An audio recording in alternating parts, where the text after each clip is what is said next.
Hello नमस्कार, welcome to inculcate learning. JKPSC की classes हमारी चल रही हैं जी, 12 क्लासेस, और उन 12 क्लासेस में फर्स्ट यूनिट जो है वो हमने कंप्लीट कर ली है। ठीक है, कुछ स्टूडेंट्स का ये क्वेश्चन था कि अब आप जो है यूनिट वाइज क्वेश्चंस करवाओगे या नेक्स्ट यूनिट होगी। सो मैं आपको थोड़ा सा रोड मैप बता देती हूँ। तो पहले आपका सिलेबस ही कंप्लीट करवाऊंगी मैं, यानी कि इसके बाद अब सेकंड यूनिट होगी, देन थर्ड फोर्थ फिफ्थ, इस तरीके से चीज़ें चलेंगी। सेकंड यूनिट का जो पोर्शन है वो आपका अराउंड एंड अराउंड 4 क्लासेस में मैं कंप्लीट करवा दूंगी। जैसे आज जो है हम ये आपका स्कोप ऑफ एजुकेशन या educational sociology, culture and education, so ये सारे टॉपिक्स आज हम कवर कर लेंगे इस क्लास में। ओके, सोशियोलॉजी में वैसे भी कॉन्सेप्चुअल टॉपिक ज़्यादा होते हैं, तो आप वैसे तो कितना मतलब मैं इन पे अलग अलग लेक्चर लूंगी, वो भी एक एक घंटे का हो सकता है। अगर मैं सिर्फ एजुकेशनल सोशियोलॉजी पे लूँ, सिर्फ कल्चर पे लूँ, तो भी वो बहुत लंबा खींच जाएगा। लेकिन आपको कॉन्सेप्ट समझ आ जाए, आपके एग्जाम पॉइंट ऑफ व्यू में चीज़ों में आपकी हेल्प हो, उतना आपके लिए यहाँ पे मैं करवा दूंगी। ओके, तो 4 जो है क्लासेस आपको, यानी 13, 14, 15 और 16, तो 16th क्लास तक जो है हमारी सेकेंड यूनिट कंप्लीट हो जाएगी। देन हम अपनी थर्ड यूनिट जो कि साइकोलॉजी से रिलेटेड है उसको शुरू करेंगे। वो भी आई थिंक 5 या 6 क्लासेस में हो जाएगी। सो मैं कोशिश करती हूँ कि क्लास नंबर बढ़ाना नहीं है अपने को, आपको उसी क्लास में बाकी और कॉन्सेप्ट भी कवर करवा दूँ। ओके, तो ये सेकंड यूनिट है, सोशियोलॉजिकल फाउंडेशन ऑफ एजुकेशन। करवाने को हर एक यूनिट वाइज छोड़ो, टॉपिक वाइज भी क्वेश्चंस करवाए जा सकते हैं, लेकिन उसका इतना ज्यादा फायदा आपको देखने को नहीं मिलेगा और मेरा टाइम ज्यादा चला जाएगा। Okay, so it will be better कि मैं जैसे ही सिलेबस करवाऊं तो आप उस पूरे सिलेबस को पढ़ के फिर आप क्वेश्चंस करके देखिए। आपके क्वेश्चन पेपर्स जो हैं आई थिंक 2009 का है मेरे पास, मैंने टाइप किया था, 2016 का है, 2023 का क्वेश्चन पेपर एक बच्चे ने भेजा तो था स्क्रीनशॉट लेके, पीडीएफ बना के कुछ तो करके, लेकिन उसमें सारे क्वेश्चंस नहीं है। सो अगर 2023 का प्रॉपर क्वेश्चन पेपर किसी बच्चे के पास हो, सो वो चीज जो है आप मुझे भेज देना, मेल कर देना inculcateravina@gmail.com पे। ओके, सो वो चीज आप ध्यान रखिए, अगर किसी के पास है सो 2023 का पेपर पहुंचाओ मेरे तक। 2023 वाले में, क्योंकि जिस बच्चे ने भेजा था इट्स लाइक उसने क्वेश्चन पेपर का भेजा है, तो उसमें first, second, third, then fourth बीच में कट गया, देन फिफ्थ क्वेश्चन, तो इस तरीके से कुछ एक क्वेश्चंस कटे हुए हैं उसमें। ओके, आंसर की का कोई चक्कर नहीं है, वो हम अपने आप ढूंढ लेंगे आंसर्स। ओके, तो आप बस ये 2023 का क्वेश्चन पेपर आपके पास है तो well and good. So last में हम ये 3 क्वेश्चन पेपर्स प्लस जो बाकी पीवाईक्यूज हैं नेट वगैरह या बाकी जगह पे जो आपके सिलेबस से रिलेटेड है वो सारे कवर करने की कोशिश करेंगे, तो बहुत सारे क्वेश्चंस हो जाएंगे, टेंशन मत लेना। ओके, तब तक आप क्या कर सकते हो, क्योंकि क्लासेस कई बार रेगुलर नहीं हो पाती, मैं पीपीटीज रेगुलर बनाने की कोशिश करती हूँ बट कई बार रिकॉर्ड नहीं हो पाती। सो आप ये कर सकते हो कि जो क्लासेस डल रही हैं धीरे धीरे आप उन पे फोकस करो। जो बच्चे के पास टाइम है वो नोट्स बनाने की कोशिश करो, ताकि आपको पीडीएफ ना लेनी पड़े लास्ट में, आप नोट्स पे फोकस करो, बिकॉज अपने नोट्स से बेटर कुछ नहीं होता है, आपको पता होगा आपने कहाँ क्या चीज लिखी है। देन आप जो है पीवाईक्यूज जो नेट की हैं, जो आपको एक प्लेलिस्ट मिल जाएगी, आई थिंक उसमें 60 कुछ क्वेश्चन पेपर्स हैं, नेट सेट कई क्वेश्चन पेपर्स मिला के, सो वो पेपर जो है आप प्रैक्टिस करने की कोशिश कर सकते हो। ठीक है जी, आज हम बात करेंगे अपने एजुकेशनल सोशियोलॉजी के बारे में। एजुकेशनल सोशियोलॉजी से पहले एजुकेशन और सोशियोलॉजी का मतलब पता हो। एजुकेशन का मतलब हमने जब फिलोसफी की थी उस टाइम पे भी किया था, तो सोशियोलॉजी का मतलब अगर हम देखें तो ये जो वर्ड है ये ऑगस्ट कॉम्टे ने सबसे पहले लेक्चर देते टाइम 1837 में यूज किया था। मतलब क्या है इसका, सोसाइटी से रिलेटेड। सो ग्रीक वर्ड सोसाइटस से आया है जिसका मतलब है सोसाइटी, और लैटिन वर्ड लोगस जिसका मतलब है साइंस या स्टडी। तो सोशियो प्लस लॉजी यानी किसकी स्टडी, सोसाइटी की। तो आप सोसाइटी पे फोकस करते हो, जैसे साइकोलॉजी में आप ह्यूमन बिहेवियर पे, डायनामिज्म पे, उन चीजों पे फोकस करते हो, सोशियोलॉजी में आप सोसाइटी पे फोकस करते हो, ये बात आपको याद रखनी है। Okay, he recognize sociology as a fundamental science, जिसमें आप क्या कर रहे हो, आप हेल्प मतलब you are dealing with the applications of scientific method, और वो साइंटिफिक मेथड की एप्लीकेशन से आप क्या पढ़ने की कोशिश कर रहे हो, क्या स्टडी करने की कोशिश कर रहे हो, सोसाइटी और इंडिविजुअल को स्टडी करने की कोशिश कर रहे हो। ओके इसीलिए ये जो ऑगस्ट कॉम्टे हैं इनको फादर ऑफ सोशियोलॉजी भी रिकॉग्नाइज किया जाता है। यहां से कई बार क्वेश्चन आता है father of sociology, father of educational sociology. So ये दोनों चीजें आपको पता हो, कंफ्यूजन क्रिएट नहीं करना है। फादर ऑफ सोशियोलॉजी जब आए तो ऑगस्ट कॉम्टे हैं। सोशियोलॉजी जो है वो साइंटिफिक स्टडी मानी जाती है सोसाइटी की। अब घूम फिर के यही बात, मतलब इट्स लाइक आप कान इधर से पकड़ो या घुमा के हाथ उधर से पकड़ो, वही चीज है। आप कितना भी इसको ब्रॉडली एक्सप्लेन कर सकते हो कि सोशियोलॉजी में आप करते क्या हो, अल्टीमेटली इसमें भी हम क्या ही कर रहे हैं, सोसाइटी को स्टडी कर रहे हैं। ठीक है, सोशियोलॉजी की स्टडी की आप बात करो तो टीचिंग जो है वो 1876 में शुरू हुई, देन आप यूनाइटेड नेशंस में 1889 में, फ्रांस में, देन ग्रेट ब्रिटेन। तो ये आप बोल सकते हो यंगेस्ट ऑफ सोशल साइंस है। सोशल साइंस में हम पढ़ते हैं ना, बहुत सारे ह्यूमैनिटीज में बहुत सारे सब्जेक्ट्स देखते हैं, तो सोशियोलॉजी जो है वो यंगेस्ट माना जाता है कि हाँ काफी यंग है, बहुत पुराना सब्जेक्ट नहीं है। देन है डेफिनेशन ऑफ सोशियोलॉजी, तो बहुत सारी डेफिनेशंस आपको देखने को मिल जाएंगी, जैसे sociology is the study of system of social action and their inter relations. Ultimately घूम फिर के बाद सोसाइटी की आएगी। ऑगस्ट कॉम्टे ने sociology is the science of society बोल दिया। ये क्वेश्चन एक बार आया हुआ है कि ये बात किसने बोली है, sociology is the science of society. Okay so ये कुछ चीजें आपको पता हो, देख जैसे इसमें भी यही है, study of nature of social relationship. So we are just focusing on society, societal relationship between human beings, individuals, या इंडिविजुअल और सोसाइटी के बीच में रिलेशनशिप, तो वो सारी चीजें हम सोशियोलॉजी में पढ़ते हैं। ठीक है, अब बात आती है एजुकेशनल सोशियोलॉजी की। तो सोशियोलॉजी की सेंट्रल थीम तो हो गई सोशल इंटरेक्शन यानी सोसाइटी। ये इसलिए लिख रखा है क्योंकि ये भी एक बार क्वेश्चन आया हुआ है, क्या सेंट्रल थीम होती है, तो सोशल इंटरेक्शन जो है वो आपको सेंट्रल थीम नजर आएगी। अब बात आती है एजुकेशनल सोशियोलॉजी। सो ये भी एक ब्रांच है जिसमें हम ये बेसिकली एजुकेशन और सोशियोलॉजी को वो करके मर्ज करके एक ब्रांच निकल के आती है। ठीक है, इसके फादर कौन है, जॉर्ज पाइने। सो ये दो नाम आप नहीं भूल सकते हो, आपको नींद में भी याद होने चाहिए। ऑगस्ट कॉम्टे जब बात आई सोशियोलॉजी की, और जॉर्ज पाइने जब बात आई educational sociology. Okay, educational sociology भी अप्लाइड साइंस है, किसमें, in the field of sociology. So ये मेजरली किस पे एम करेगा, aims of sociology should be achieved through educational process. So आप ये लगा लो जैसे हम उसमें बोल रहे थे ना फिलोसफी में और आपके एजुकेशन में, कि एजुकेशन जो है वो प्रैक्टिकल एस्पेक्ट है फिलोसफी का।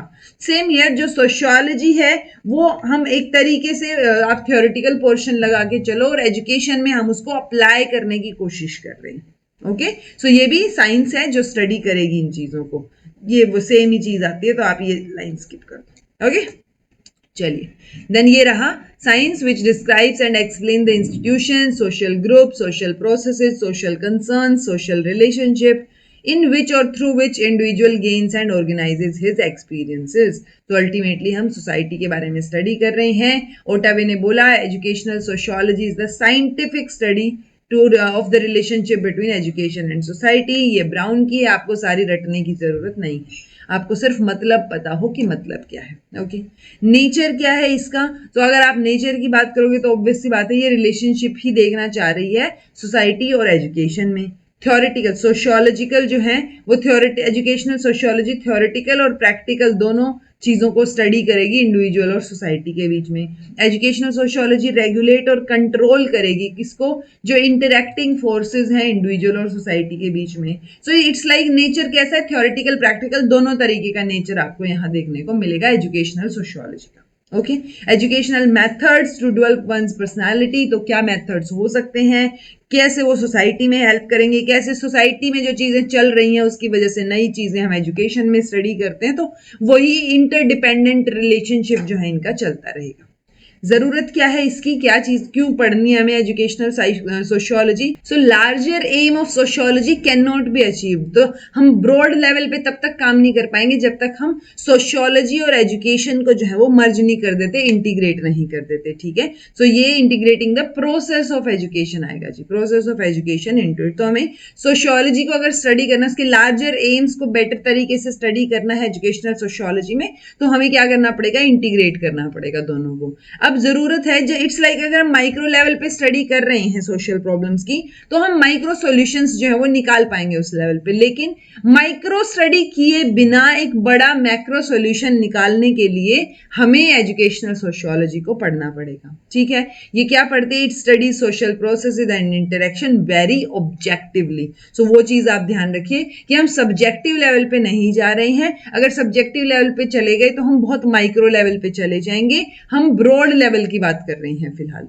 ठीक है, and it is very essential to find solutions for educational problems. तो जैसे हम फिलोसफी की हेल्प से एजुकेशनल प्रॉब्लम्स के सॉल्यूशन निकाल रहे थे, वैसे ही हम सोशियोलॉजी की हेल्प से भी प्रॉब्लम्स के सॉल्यूशन निकालने की कोशिश करेंगे। ठीक है, एक अगर हम सोशल एटीट्यूड डालना चाह रहे हैं लोगों में और उनका रिलेशनशिप आपस में, उनका जो इंटरेक्शन है वो इंप्रूव करना चाह रहे हैं, तो हमें एजुकेशन में ये चीज लानी पड़ेगी, यानी हमें एजुकेशनल सोशियोलॉजी, एजुकेशन और सोशियोलॉजी को इंटीग्रेट करना पड़ेगा। ठीक है, एजुकेशनल सोशियोलॉजी आएगा जी, ये sociology gives equal weightage to the development of individual as well as society. So education और सोशियोलॉजी जो है वो आपको इंटर रिलेटेड और इंटरडिपेंडेंट नजर आएंगे।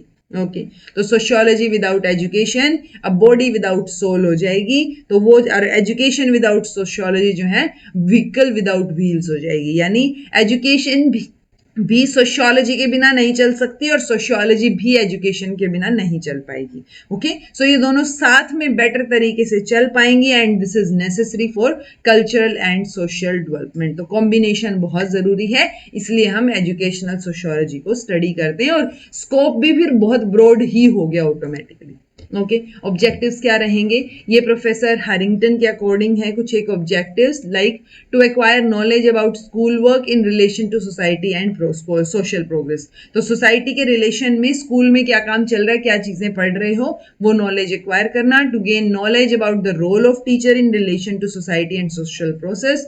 तो जितनी भी चीजें हैं ऑब्जेक्टिव में आएंगी कि हम कैसे स्कूल को या स्टडी को, एजुकेशन को रिलेट कर रहे हैं सोसाइटी से, सोशल प्रोसेस से, वो चीज किस में आ जाएगी? आपकी ऑब्जेक्टिव में आ जाएगी। ठीक है, to acquire knowledge about effects of social element on individual. So individual के ऊपर क्या इफेक्ट होगा जो सोशल लेवल पे चीजें चल रही हैं।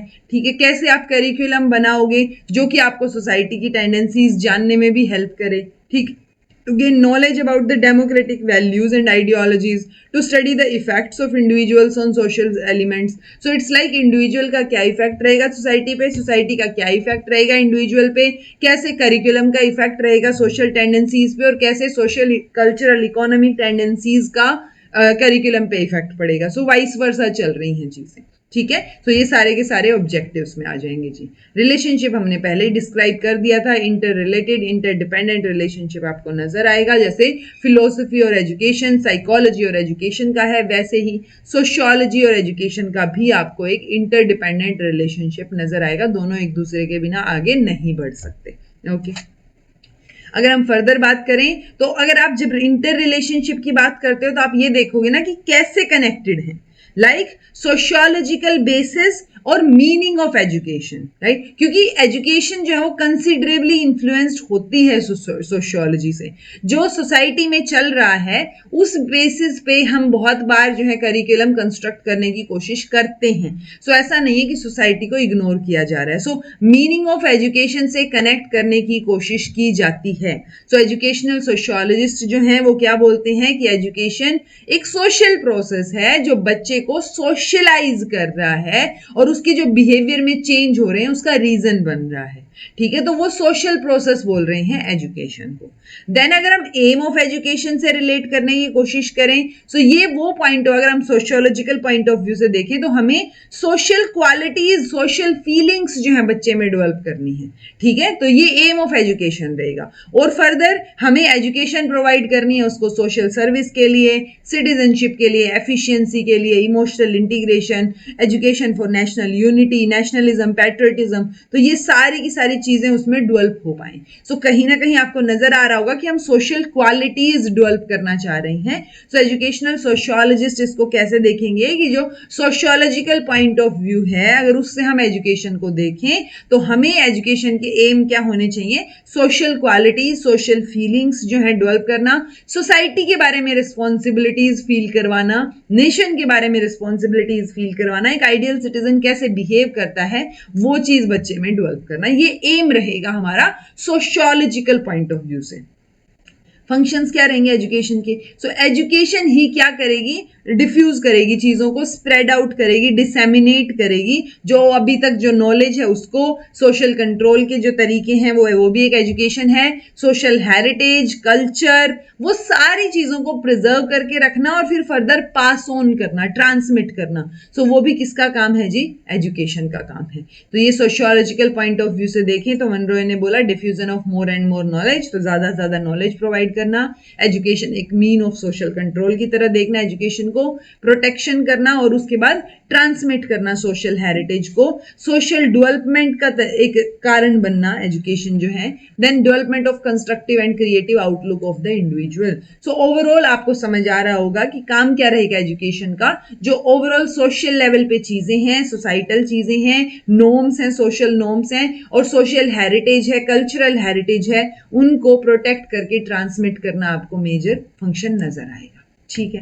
करिकुलम, ऑब्वियस सी बात है, करिकुलम जो है हम क्या किस तरीके से ऑर्गेनाइज करना चाहेंगे, हम क्वालिटी क्वांटिटी दोनों रिफ्लेक्ट होनी चाहिए हमारी करिकुलम में, और उसके साथ साथ सोशियोलॉजिकल पॉइंट ऑफ व्यू में कि सोसाइटी में क्या चीजें इंपॉर्टेंट हैं, क्योंकि अल्टीमेटली तो हमें सोसाइटी में ही रहना है। जैसे जॉन ड्यूई ने बोला था कि स्कूल जो है वो मिनिएचर सोसाइटी है, तो आपको करिकुलम भी तो वैसा ही कंस्ट्रक्ट करना पड़ेगा ना। सो वही बात यहाँ पे हो रही है। सो करिकुलम कैसा होगा, it should be based on the conditions, problems and needs of the society. तो जब आप करिकुलम कंस्ट्रक्ट करेंगे, आप बच्चों की, सोसाइटी की रियल प्रॉब्लम, रियल कंसर्न्स, उनसे जो है आप क्या रहेंगे, उस पर बेस्ड होना चाहिए आपका करिकुलम। जो बेसिक कल्चरल वैल्यूज हैं सोसाइटी की, वो रिफ्लेक्ट बैक होनी चाहिए। हाईएस्ट वैल्यू ऑफ कल्चर हमें क्या करनी है, ट्रांसमिट करनी है। वर्ल्ड सोसाइटी के लिए प्रिपेयर करना है, यानी एक ग्लोबल सिटीजनशिप के लिए बच्चे को प्रिपेयर करना है। एक रिस्पॉन्सिबल सिटीजन जो है उसको बनाना है। ठीक है। प्रिपेयर करना है सोशली एफिशिएंट इंडिविजुअल्स, यानी हमें ह्यूमन रिसोर्सेज रेडी करने हैं एक तरीके से। ठीक है। Healthy attitude regarding human relation, because हमारी सोशियोलॉजी तो चल ही इंटरेक्शन के बेसिस पे रही है, राइट। सो हमें हेल्दी एटीट्यूड्स डेवलप करने हैं। फ्लेक्सिबल होना चाहिए, चेंजेबल होना चाहिए, इफेक्टिवली उसको क्या करने के लिए, डिटरमाइन करने के लिए, इफेक्टिवली उसको इम्प्लीमेंट करने के लिए। ओके। देन है it should lead to the development of genuine, यानी वी फीलिंग। तो एक जो फीलिंग होती है सोसाइटी से रिलेटेड, हम है सब लोग ना, हमारे बारे में फील हो उसको, अकेला नहीं। सो वो वी की फीलिंग जो है वो आनी चाहिए। It should treat with dignity of all worthwhile vocation and services in the community life. तो हमें वोकेशनल और कम्युनिटी लाइफ में सर्विसेज से रिलेटेड भी उसको कनेक्ट करना है। तो ओवरऑल आप देखेंगे कि हमें सोसाइटी से कनेक्ट करना है करिकुलम। फर्दर अगर आप देखें मेथड ऑफ टीचिंग कैसा रहेगा, सो मेथड ऑफ टीचिंग में भी सोशल फोर्सेस को इस्तेमाल किया जा सके वो हमें कोशिश करनी है। ठीक है। वो बच्चा अपनी नॉलेज या स्किल्स, नॉलेज, वो चीज़ें एक्वायर कर सके, किसकी हेल्प से, एजुकेशन की हेल्प से। जब हम चीजें एक्वायर करेंगे और सोसाइटी में जाके एडजस्ट कर पाएंगे। ओके। तो सोसाइटी में एडजस्ट करने लायक हमें उसको बनाना है, ऐसी एजुकेशन, ऐसी स्किल्स हमें उसको प्रोवाइड करनी है। Okay. Methods of teaching should develop problem solving and constructive thinking. So ये मेथड ऑफ टीचिंग होनी चाहिए। Method should promote democratic feelings, ideals, values. तो वो सारे तरीके के मेथड्स हमें यूज करने हैं जो बेटर तरीके, इट्स लाइक डेमोक्रेटिक वैल्यूज। तो आप उसको क्या करोगे, डिस्कशन करवा लो। तो उस तरीके के मेथड्स होने चाहिए जो आप में कोऑपरेशन की भावना जो है वो लेके आए, टीम वर्क आप कर पाओ, डेमोक्रेटिक फीलिंग हो, एथिकली आप आगे बढ़ पाओ। तो वो सारे मेथड्स हमें यहाँ पे इस्तेमाल करने हैं। ओके। अगर हम स्कूल की बात करें तो स्कूल को बोलते ही हैं ये, school is regarded as a miniature society. John Dewey ने भी बोला था। तो स्कूल जो है वो एक तरीके से सोशल बीइंग बन गया, जहां पे ऑल राउंड पर्सनालिटी डेवलपमेंट जो है हम बच्चे का कर रहे हैं। इंटरनल एक्सटर्नल सारी क्वालिटीज उसके अंदर हम इनकलकेट करने की कोशिश कर रहे हैं। टीचर ही तो ये सारे काम करेगा। तो टीचर खुद कॉन्शियस होना चाहिए कि सोसाइटी में उसका क्या रोल है, बच्चों का क्या रोल है, सोसाइटी में क्या चीजें चल रही हैं। So if the teacher is very much aware about the society, then only he or she can tell the students ना, तभी तो वो बच्चों को सिखा पाएगा कि क्या करना है, कैसे करना है. So पहले टीचर को एक गुड सिटीजन बनना पड़ेगा, टीचर को एक आइडियल सिटीजन बनना पड़ेगा, टीचर को अपना रोल पता होना चाहिए. So teacher should be conscious about his role, about students' role, about society's role in education and about education's role in society. So वो ओवरऑल क्या चीज है कि टीचर को पहले ये चीजें पता हो, तब जाके आप क्या कर पाओगे. क्योंकि डीएस कोठारी ने ये स्टेटमेंट एक बार पूछी गई है जी, किसने बोली है ये, तो destiny of a nation is shaped in its classroom. ठीक है, सो क्लासरूम में शेप हो रही है. अगर आपको किसी देश का फ्यूचर देखना है तो आप उसके क्लासरूम्स देख लो, उसके स्कूल्स देख लो. ये बात डॉक्टर एस कोठारी ने बोली थी. दौलत सिंह, डीएस कोठारी आएगा, ये दौलत सिंह कोठारी ने बोली थी. ठीक है जी. डिसिप्लिन, सो ऑब्वियस सी बात है, डिसिप्लिन तो ग्रुप एक्टिविटीज में, सोशल सर्विस एक्टिविटीज में जब आप पार्टिसिपेट करते हो तो एक सोशल डिसिप्लिन आपके अंदर इनकलकेट होता है. ठीक है, सो उसी सोशल डिसिप्लिन की यहाँ पे बात हो रही है. देन है रिस्पॉन्सिबिलिटी ऑफ स्टेट. स्टेट की, क्योंकि जब सोशियोलॉजी की बात आती है तो ये स्टेट की रिस्पॉन्सिबिलिटी मानी जाती है कि वो हर एक इंडिविजुअल को कैपेबल बनाएं, उसको पढ़ाएं लिखाएं, स्किल्स डेवलप करें, ताकि वो अपने लिए कमा सके, अपनी पर्सनैलिटी को डेवलप कर सके और अपनी सोशल ड्यूटीज को फुलफिल कर सके. ठीक है, सो ये रिस्पॉन्सिबिलिटी स्टेट की मानी जाती है जी. देन है आपका नेक्स्ट टॉपिक, ये हमने एजुकेशनल सोशियोलॉजी से रिलेटेड सब कुछ पढ़ लिया. कल्चर और एजुकेशन. सो कल्चर के बारे में हमें पता होना चाहिए. कल्चर लैटिन वर्ड कल्चरा से आया है, जिसका मतलब होता है to cultivate and cultivating the mind. Okay, so overall आप क्या देखेंगे, कल्चर मीन्स टू रिफाइन और to civilize the individual as well as society. So वो कल्टिवेट कर रहा है. ठीक है, जैसे फसल उगती है ना, तो वही चीज है यहाँ पे भी कि कल्चर मतलब कि वो सोसाइटी को और इंडिविजुअल को सिविलाइज्ड फॉर्म में प्रेजेंट करे, रिफाइन करे उनकी चीजों को. सो एक तरीके से कल्चर को हम बहुत ब्रॉड टर्म की तरह रख देते हैं, जो हम लाइफ में कर रहे हैं, जो हमारे बिहेवियर हैं, हमारी फिलोसफीज हैं, रिलीजन है, पॉलिटिकल आइडियाज हैं, जो भी चीजें हैं, हमारे कस्टम ट्रेडिशन, हम सबको एक एम्बिट में जब रखने की कोशिश करते हैं तो हम उसको कल्चर बोल देते हैं. ठीक है, सो कल्चर में बहुत सारी चीजें आ गई. ठीक है, कल्चर में आपके टूल्स, बिल्डिंग्स, इक्विपमेंट, मशीन, ये सारी चीजें आ गई. जो फिजिकल एनवायरमेंट है आपका, जो आप यूज कर रहे हो. ठीक है, सो वो आपका कल्चर हो गया.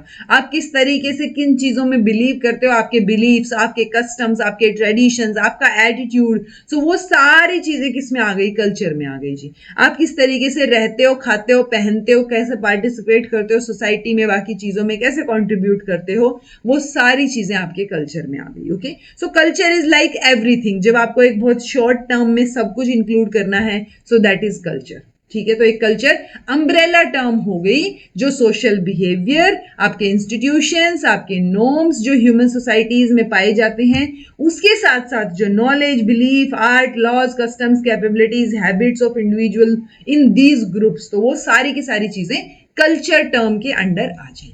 ओके, तो डेफिनेशन सबने अलग अलग डेफिनेशन दी है. सो कल्चर, एक ये टाइलर ने बोला कि culture is the complex whole, जिसमें नॉलेज, बिलीफ, आर्ट, ये सारी चीजें आ जाएंगी जो हमने अभी तक डिस्कस की. गांधी ने बोला कल्चर तो फाउंडेशन होती है, foundation of primary thing, it should show itself in the smallest detail of your conduct. तो आपके कंडक्ट में, आपके पर्सनल बिहेवियर में जो छोटी छोटी डिटेलिंग है, वो आपके कल्चर को रिप्रेजेंट करती है. ओके, जवाहरलाल नेहरू ने बोला culture is the widening of mind end of the spirit. तो आपके माइंड और स्पिरिट के बहुत, जब ब्रॉड लेवल पे आप वाइडन कर देते हो, वो कल्चर है, ऐसा इन्होंने बोला. ओके, तो कल्चर होगा क्या. कई बार कैरेक्टरिस्टिक्स पूछ ली जाती हैं कल्चर की. सो कल्चर जो है वो नहीं होता जी, इनहेरिटेड नहीं होता, एक्वायर्ड होता है, आप सीखते हो चीजें. सो culture is learned, acquired, social है, एक डिस्टिंक्ट एंटिटी है. कल्चर शेयर्ड होता है, ट्रांसमिसिव होता है, आप ट्रांसमिट करते हो उसको, कॉन्टिन्यूस और क्यूमुलेटिव होता है, ग्रेटिफाइंग होता है. तो दीज आर द वर्ड्स जो आपके दिमाग में रहने चाहिए थोड़े से. मैन मेड है, सम टोटल है मैन की लाइफ एक्सपीरियंसेस का, नेसेसरी भी है क्योंकि ये सिविलाइज्ड फॉर्म में प्रेजेंट करता है लोगों को, सोसाइटी को. आइडियलिस्टिक है, यूटिलिटी होनी चाहिए, होती है इसकी. सोसाइटी टू सोसाइटी वेरी कर सकता है, इंटीग्रेटेड है, अडेप्टिव है, चेंज होता रहता है, डायनेमिक है, ग्रेटिफाइंग है. तो ये वर्ड्स आपको थोड़े से ध्यान होने चाहिए. At least social, learned, acquired, shared, transmissive, dynamic, integrated, man made, ये चीजें तो एटलीस्ट याद हो. ओके, अब आपके सिलेबस में मेंशन है कि कल्चर और सिविलाइजेशन में क्या फर्क है। कल्चर सिविलाइज करता है, ठीक है, तो सिविलाइजेशन में हमेशा एडवांसिंग नजर आएगी आपको, कल्चर में जरूरी नहीं है हर बार एडवांसमेंट नजर आए। ओके, सिविलाइजेशन एक प्रिसाइज स्टैंडर्ड ऑफ मेजरमेंट है कि आप कैसे रहेंगे, कैसे चीजें करेंगे, बट कल्चर में एक स्टैंडर्डाइज मेजरमेंट या एक प्रिसाइज मेजरमेंट हो ऐसा जरूरी नहीं है। सिविलाइजेशन जो है उसको आप कम्युनिकेट कर सकते हो, कल्चर को कई बार नहीं कर सकते। Communicated then culture, okay, can be communicated than culture. Then civilization is borrowed without loss or change, but culture जो है वो कई बार जब आप बोरो करते हो तो उसमें चेंज या लॉस होने के चांसेस होते हैं, बदलाव तो हमेशा डायनेमिक है ना वो। सिविलाइजेशन एक्सटर्नल होती है, कल्चर इंटरनल होता है, तो ये बात याद रखो, कल्चर इंटरनल होता है, पूछा जा सकता है। Culture reveals nature of individual and society और नेशन, सिविलाइजेशन ऐसा नहीं कर रही, वो इंडिविजुअल का नेचर भी रिवील कर रहा है।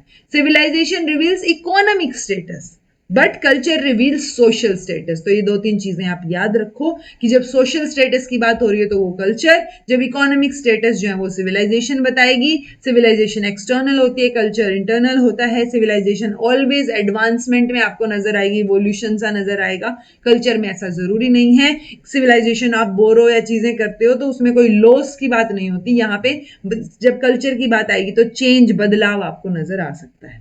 कल्चर से रिलेटेड दो वर्ड हैं जो आपके सिलेबस में मेंशन है, एनकल्चरेशन और अकल्चरेशन। आपको कंफ्यूज नहीं होना है, दोनों ही फॉर्म ऑफ सोशलाइजेशन है।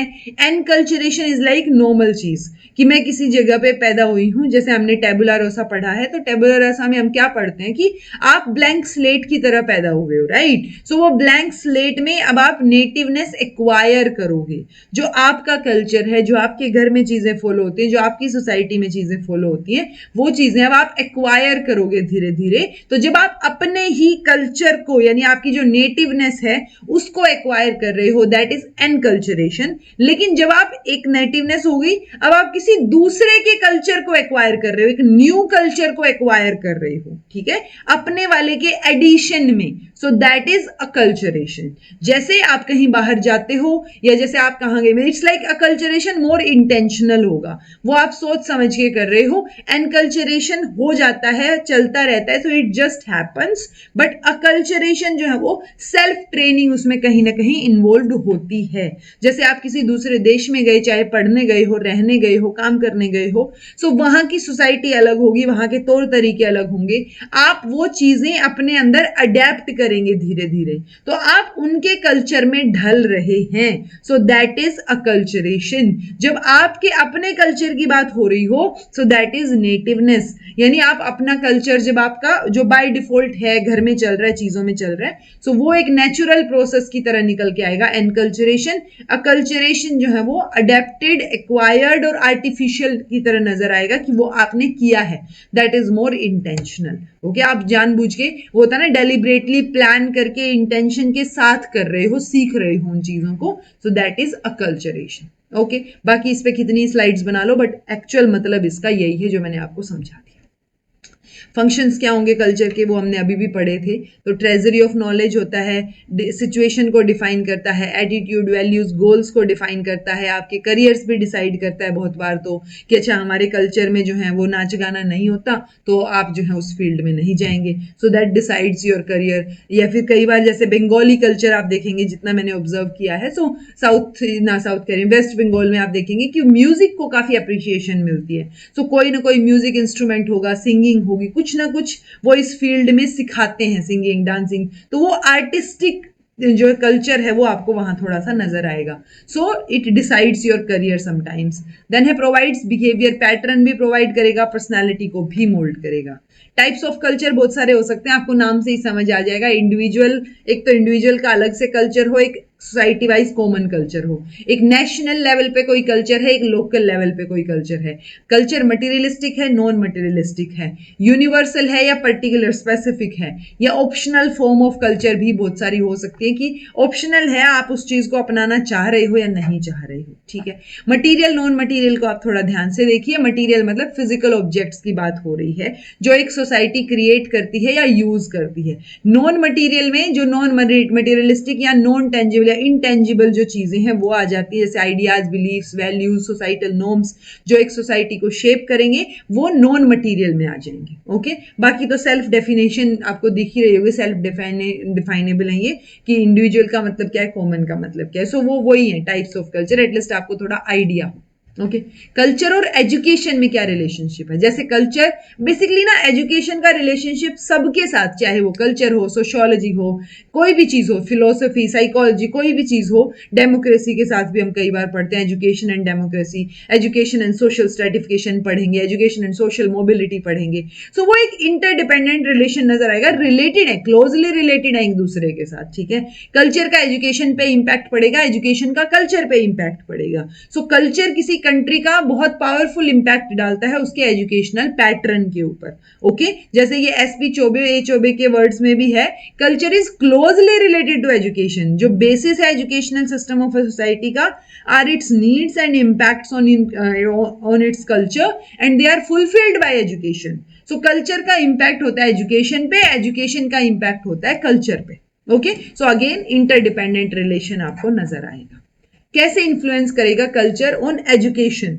सो एजुकेशन के एम्स, जैसे हम बोल रहे थे सोशियोलॉजी में सोसाइटी अफेक्ट कर रही है एजुकेशन को, ऐसे ही एजुकेशन के एम, एजुकेशन में curriculum, method of teaching, discipline, teacher, text book, school, student, reconstruction of education, activities कैसी होंगी, आर्ट, म्यूजिक, लिटरेचर वो कैसा होगा, everything is influenced by culture. जैसे हम ऊपर बोल रहे थे everything is influenced by society, so again everything is influenced by culture also.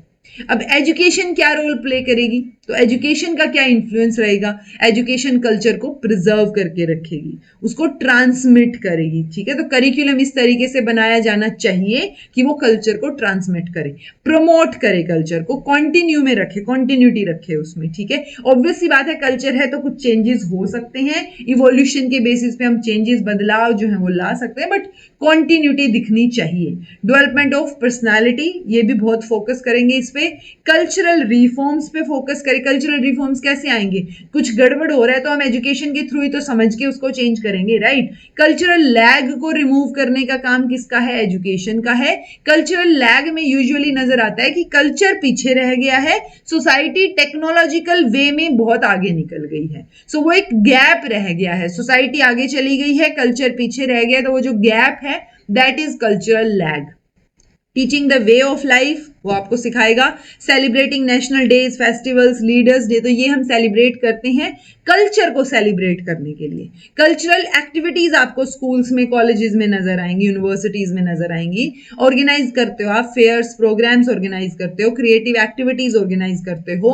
Role अगर आप कल्चर के बेसिस पे देखेंगे तो टीचिंग मेथड्स, टीचर एक मॉडल की तरह काम करेगा, टीचर जिस तरीके से पढ़ाना चाहेगा वो भी कल्चर के बेसिस पे, यानी कल्चर को अफेक्ट करेगा। ठीक है, तो टीचर का भी पॉइंट ऑफ व्यू मैटर करता है। अगर आपके टीचर भगवान में नहीं मानते, एथीस्ट हैं, और अब आप टीचर से काफी इन्फ्लुएंस हो गए हैं, सो देखो ना, आप हो गए इन्फ्लुएंस, आप सोसाइटी में ही रहते हो, फिर सोसाइटी भी हो सकती है। सो इट्स लाइक वो टीचिंग मेथड्स कैसे रहेंगे वो टीचर पे डिपेंड करेगा, और टीचर एक खुद एक मॉडल की तरह काम कर रहा है जब हम एजुकेशन की बात करते हैं। ओके, सो ओवरऑल आपको चीजें समझ आ गई होंगी, सोशियोलॉजी से रिलेटेड, एजुकेशनल सोशियोलॉजी से रिलेटेड, कल्चर से रिलेटेड, कल्चर और एजुकेशन से रिलेटेड। ठीक है जी, सो मुझे उम्मीद है कि ये लेक्चर आपके लिए हेल्पफुल रहा हो, आपको ये चीजें समझ आई हो। कॉन्सेप्चुअल लेवल है, रटने की जरूरत नहीं, रटने में दो नाम एटलीस्ट याद रखो, एक अपना ऑगस्ट कॉम्टे और दूसरा अपना जॉर्ज पाइने। ठीक है, ये फादर हैं ऑगस्ट कॉम्टे सोशियोलॉजी के, जॉर्ज पाइने हैं एजुकेशनल सोशियोलॉजी के। ओके, बाकी जो चीजें हैं जैसे कल्चर के बारे में मैंने बताई, तो वो आपको मतलब इट्स लाइक समझ आ जानी चाहिए, तो आप क्वेश्चन सोल्व कर पाओगे। यहाँ से कॉन्सेप्चुअल लेवल के क्वेश्चंस ही आपको देखने को मिलेंगे, थोड़ा सा दिमाग लगेगा, जो चीजें पढ़ी हैं उसके बेसिस पे क्वेश्चन को एनालाइज करोगे तो आराम से सोल्व हो जाएगा। Okay, so this was all about today. Thank you so much for watching. Be happy, keep smiling, subscribe to Inculcate Learning because it is absolutely free. Be consistent in your efforts. Consistent रहना बहुत जरूरी है because consistency is the only key to success. So take care. See you in next class.